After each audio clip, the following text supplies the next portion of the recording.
Bismillahirrahmanirrahim. Assalamualaikum warahmatullahi wabarakatuh. Alhamdulillah, alhamdulillahilladzi 'allamal insana ma lam ya'lam. Wassalatu wassalamu ala khairil anam sayyidina Muhammadin sallallahu alaihi wa alihi wasallam. Amma ba'du. Pemirsa UM Channel yang dirahmati oleh Allah. Pada kesempatan kali ini, saya ingin membahas tentang fenomena yang semakin mendominasi kehidupan kita saat ini, yaitu kecerdasan buatan atau artificial intelligence. Kecerdasan buatan atau AI ini telah menjadi topik yang sangat hangat di berbagai bidang, dari teknologi, sosial, bahkan sampai etika. Dalam perspektif Islam, kecerdasan buatan menghadirkan tantangan dan sekaligus peluang yang harus kita sikapi dengan bijaksana, yang tentunya berdasarkan petunjuk dari Al-Quran dan Al-Hadis. Para pemirsa, istilah AI muncul pada konferensi Dartmouth tahun 1956. Namun, konsepnya ini sudah dikembangkan sejak awal tahun 1900-an melalui teori matematika dan komputasi oleh Boole, oleh Wozniak, oleh Russell, oleh Turing, oleh Shannon, dan juga oleh von Neumann. Setelah komputer digital pertama lahir pada tahun 1946, tokoh seperti McCarthy dan Minsky merumuskan AI yang sekarang terus berkembang hingga second wave of AI di tahun 1956. Para pemirsa UM Channel yang dirahmati oleh Allah. Kecerdasan buatan adalah cabang ilmu komputer yang bertujuan untuk menciptakan sistem yang mampu melakukan tugas-tugas yang biasanya itu memerlukan kecerdasan manusia. Hal ini mencakup kemampuan untuk belajar, berpikir, dan membuat keputusan. AI berkembang pesat dalam beberapa dekade terakhir ini. Ini memberikan kontribusi besar dalam berbagai sektor seperti kesehatan, pendidikan, industri, dan lain sebagainya. Namun para pemirsa, di balik kemajuan ini ada sejumlah tantangan dan risiko yang perlu kita pertimbangkan. Tentunya sebagai umat Islam, kita perlu memahami bagaimana Islam memandang perkembangan ini, serta bagaimana kita bisa mengambil manfaat dari kecerdasan buatan tanpa melanggar prinsip-prinsip syariat.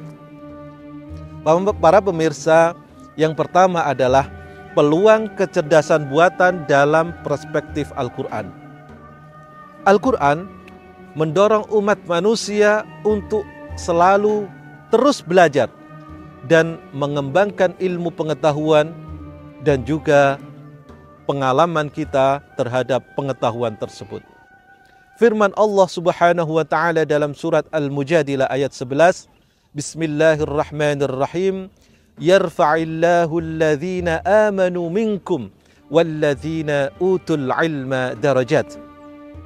Allah akan meninggikan orang-orang yang beriman di antaramu dan orang-orang yang diberi ilmu pengetahuan beberapa derajat. Pemirsa, ayat ini menunjukkan bahwa Islam sangat menghargai ilmu pengetahuan, termasuk teknologi seperti kecerdasan buatan atau AI. AI yang dapat memberikan banyak manfaat jika digunakan dengan bijaksana. Dalam bidang kesehatan, AI digunakan dalam IBM Watson Health untuk membantu diagnosa penyakit secara lebih cepat dan akurat. Di dunia pendidikan, platform seperti Duolingo, Khan Academic ini juga memanfaatkan AI untuk memberikan pelajaran yang lebih interaktif dan sesuai dengan kebutuhan masing-masing siswa. Dalam bidang bisnis dan komunikasi, teknologi seperti ChatGPT, Google Bot, IBM Watson ini membantu dalam analisis data.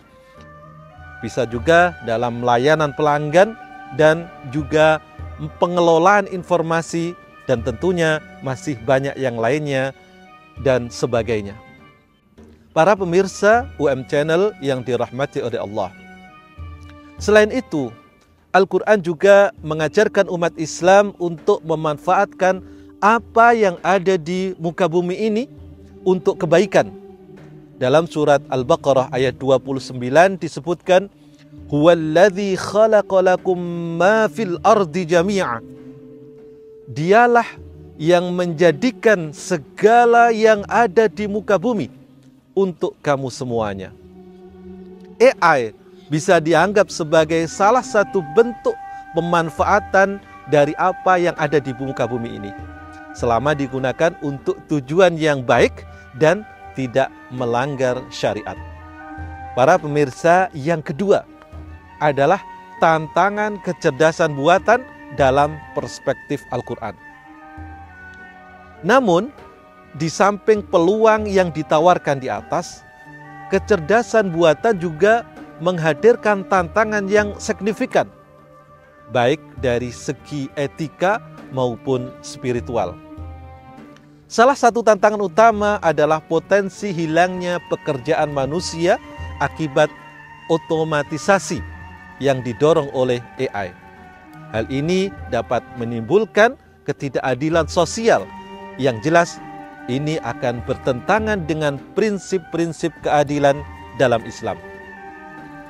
Dalam surat An-Nisa ayat ke-58, Allah Subhanahu wa taala berfirman, Innallaha ya'murukum an tu'addul amanati ila ahliha. Sesungguhnya Allah menyuruh kamu menyampaikan amanat kepada yang berhak menerimanya.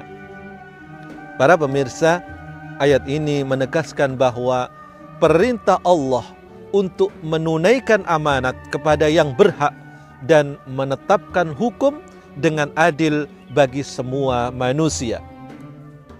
Menurut Quraisy Shihab dalam tafsir Al-Misbah, amanat harus diberikan kepada ahlinya, sementara keadilan harus ditegakkan tanpa membedakan agama, keturunan, ras, dan lain sebagainya.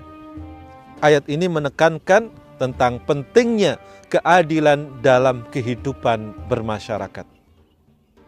Para pemirsa, jika dikaitkan dengan penggunaan kecerdasan buatan, maka penggunaan AI harus didasarkan pada prinsip keadilan dan tanggung jawab sosial, sebagaimana ditegaskan dalam surat An-Nisa ayat 58 tadi. AI harus diterapkan dengan bijak agar tidak merugikan pihak-pihak tertentu, terutama dalam distribusi kesempatan kerja, sehingga tetap menjunjung tinggi nilai keadilan dan amanah dalam penggunaan AI tersebut. Para pemirsa rahimakumullah, yang ketiga adalah etika dalam penggunaan kecerdasan buatan. Etika dalam penggunaan kecerdasan buatan juga menjadi hal yang harus diperhatikan dalam syariat Islam. Al-Quran mengajarkan tentang pentingnya niat dan tujuan yang baik dalam setiap perbuatan.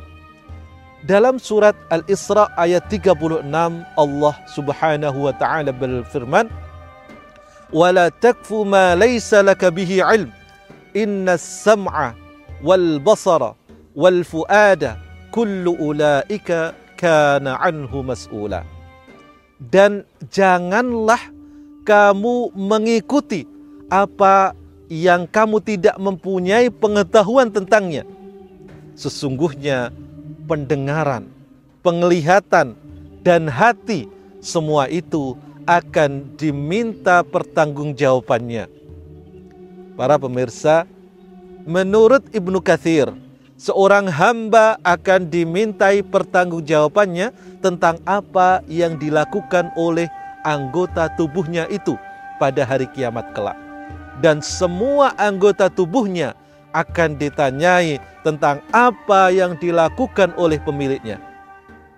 Ayat ini juga menekankan bahwa setiap tindakan yang didasarkan pada pengetahuan dan pertimbangan yang matang, termasuk dalam penggunaan teknologi seperti AI ini, yaitu penggunaan AI harus didasarkan pada tujuan yang jelas dan tidak boleh digunakan untuk tujuan yang merugikan orang lain atau bahkan melanggar etika dan moralitas. Yang keempat, kecerdasan buatan dan kehidupan spiritual manusia. Selain tentang etika, AI juga menimbulkan pertanyaan tentang dampaknya terhadap kehidupan spiritual. Dengan semakin canggihnya teknologi, ada kekhawatiran bahwa manusia tergantung pada mesin dan mengabaikan aspek-aspek spiritual dalam kehidupan mereka. Dalam surat Al-Hasyr ayat 19, Allah Subhanahu wa taala memperingatkan, "Wala takunu kalladzina nasullaha fa ansahum anfusuhum ulaika humul fasiqun." Dan janganlah kamu seperti orang yang lupa kepada Allah, lalu Allah menjadikan mereka lupa kepada diri mereka sendiri. Mereka itulah orang-orang yang fasik. Para pemirsa, ayat ini mengingatkan kepada kita akan pentingnya menjaga keseimbangan antara kemajuan teknologi dan kehidupan spiritual.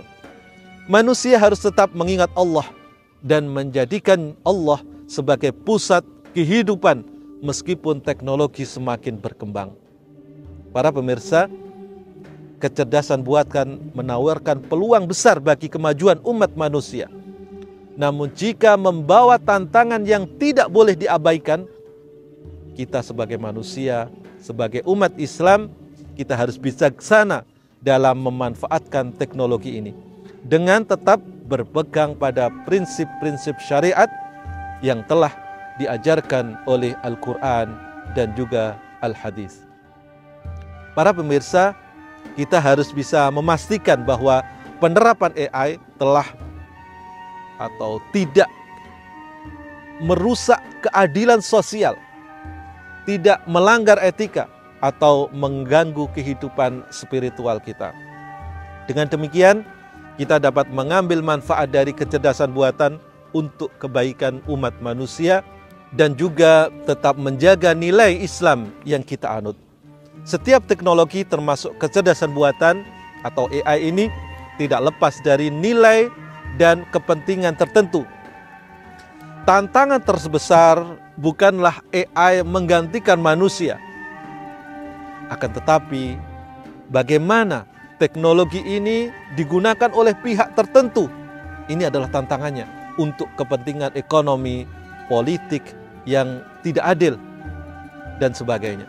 Dalam Islam, kesadaran adalah hal mendasar yang membedakan manusia. Sementara AI hanyalah alat tanpa kesadaran sejati. Oleh karena itu, kita harus bijak dalam memanfaatkan AI agar tetap sesuai dengan nilai keadilan dan nilai kemanusiaan. Mari kita berdoa agar Allah Subhanahu wa taala membimbing kita dalam menggunakan teknologi dengan cara yang benar dan bermanfaat. Semoga kultum yang singkat ini mendatangkan manfaat.